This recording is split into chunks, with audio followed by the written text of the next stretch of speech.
Ma-service providers emuchato weNyati family achema mushure mekunge vapedza kuchata vakangova blutika. Hapana advertising yati yaiswa so far pamapages. Welcome back to the channel. Please don't forget to like and subscribe. Anyanyisa kuchema ndiye anonzi Bridget Juma akaita makeup ya MaiNyati. Vanhu vakafara nemakeup iyi, and soon after the wedding vanhu ndo vakatozouya manetizens akati kwaita makeup ya MaiNyati ndiani. Ivo MaiNyati hapana chavanga vati vamenshena at all ku main page ravo. Remember, the agreement was isusu we give you a service, you in turn advertise. Bridget arikuti akasvika pakutozviitira advertising ari ega, akaita mareels achitoposta ari iye aatora nefoni yake. Asi MaiNyati havana kuisawo effort yekuadvertisa maproducts aJuma or maservices ake. Zvinova zvafrustrata manetizens plus maservice provider vabva vangotanga a thread and more of a campaign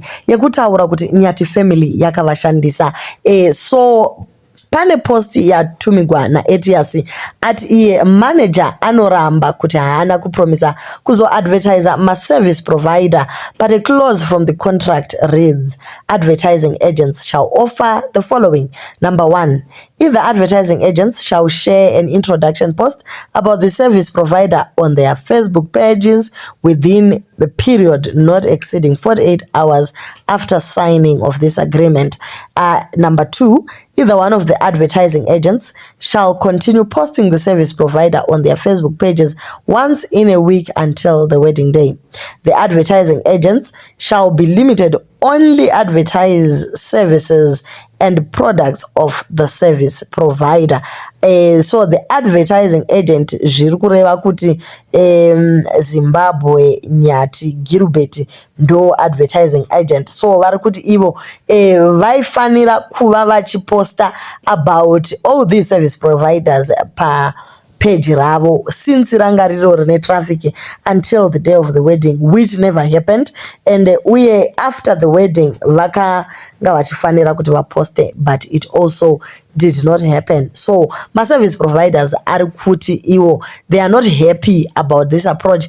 Uye management iri kuti iyo haina kumborongana nevanhu kuti ndizvo zvichaitika, asi memorandum of understanding yange yatoburitswa nevakomana. So Bridget Juma ndiye atanga akati mukoma, I approached you one long back mukoma Etias kuti ndibatsirei panyaya iyi. Bridget akati rega ndidedze vamwe vangu, pane vatinavo vakawanda. She provided morning gowns nezvimwe handizivi kuti vakazowirirana kuti chii. Vamwe ndokubvunza kuti kwemi makashandirei kana vanga vasiri kuda kukubhadharai. Bridget Juma ndokuti ndamboda kunyarara asi ndatoona wiki rakwanaka hapana zvaitika. All these makeup videos trending, I took them with my own phone, posted on my social media platforms. That is how everyone got to know about me. Pasina kana help yavo. I did not receive any cent from them. Bridget Juma achingopedza pane vamwewo vasenda message iri kucirculata paFacebook angoti iye hide ID, I'm one of the service providers for Nyati wedding. I'm not happy with the way we being treated as service providers. We were promised to be advertised after wedding, yet up to now no advert has been done on the main page of the services we offered on the wedding, apart from being listed on a page with less than 10k followers as thank you. On top of that, there is information circulating that service providers were paid. As such, there is no need to post each of them on main page thanking them. Some service providers might have been paid, but not all of us were paid. We exchanged services in return of advertising. We really need this to be addressed, and our services we provided on the wedding advertised on the Nyati main page as per agreement. Please note, we cannot make noise as we see posts saying why are service providers silent on social media platform, as we fear being bullied. And there is always wrong information in social media that we were paid, yet not all of us were paid. So mukoma Barnabas pavabatwa kuti va clarify ma messages aya vangoti ivo good morning ma service providers, happy new year, we wish you a prosperous 2025. Thank you very much for a successful wedding. It was really beautiful. After the wedding, I was hoping to see you guys advertising using content from the wedding. For example, to just post and congratulate the Nyates and write about your experience before and on the wedding, thanking the manager for giving you this opportunity, thanking the coordinator, and express your experiences, how you worked with him. This is indirect way of advertising, which brings impact. If you have done so, congratulations. If not yet, I suggest that you consider it. You should capitalize on the trending of the wedding. Thank you. So Barnabas arikuti iye zviadvertisire guys, take this opportunity and the pictures that you took nemafoni enyu ayo mozvibairirawo, munogona kungopinda netrending, but ndizvo zvazvinoitwa here guys.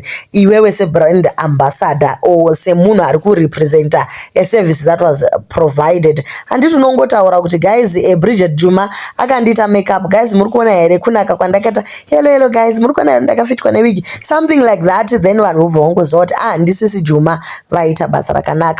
4 days ago, yellow guys management updated ikati, before the wedding we called out for companies to advertise with us and take advantage of the wedding EP. Few agreed to call and their businesses enjoyed the high interaction that was there before and during the wedding. It is our desire to help you grow your brand and products. Let's partner to bring a great awareness of your brand and product. We are there to serve. Yellow guys. So vamwe vari kuti aiwawo moda kuti jairira imimi makaregerera kuposta madays ataishanda nemiwani iko zvino tongoti vanhu vari kuhoneymoon, asi nguva yese vari kutoposta zvimwe zvebhutsu nemaringi avo nezvimwe zvakadaro, kwose vasingatauri one by one, voisawo maofficial photograph. Muri kuona here guys, suit yangu yeyellow iyi ndakapfekedzwa nesuit world, mainyati crown yavo iyi muri kuona here guys, yakabva kwakati zvichienda zvakadaro guys, pane kungoti mungonyarara moudza vanhu kuti kwaizvoni just ride the wave and do whatever you want. Pakaipa. So hatisi kuvachenesa ipapa vemanagement vakonewa zvachose. Asi guys, zvakambotaurwa nemurume weLeno Parish uya kuti zvoni ukachatiswa nenyika aiwa unoudzirwa chero kuti uite sei. Izvezvi guys, the couple is still enjoying each other vachiri kuhoneymoon uko. Zvino vomboita here zvekunzi kwai yellow guys, kana wachatiswa hauna chako haubvumidzwe chero kufema. Nevakazvichatira nemari yavo pasina ari kuvadisturba chero iyo honeymoon. Manetizens ari kuti iwo hamusi manyanya here naisisi Bridget Juma.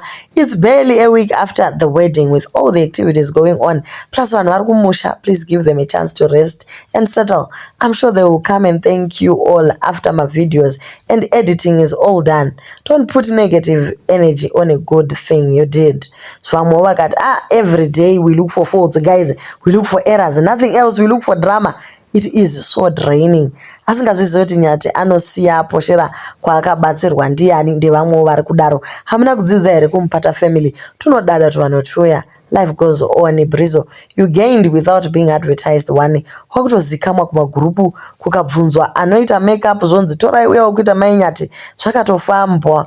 Uchange wava nemamillion followers, uyu wemamillion anotoganza.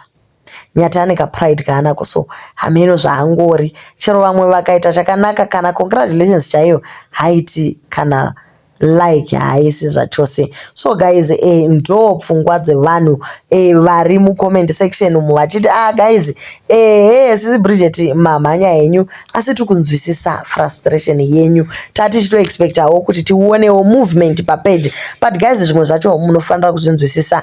There's a lot of editorial ichauya pamavideos, unenge uchieditawo uchisanganisa chino apa you are tired kubva zvavakabva kuSouth Africa yanga ichingori up and down, so vari kuda kuti vangowanawo kuzorora.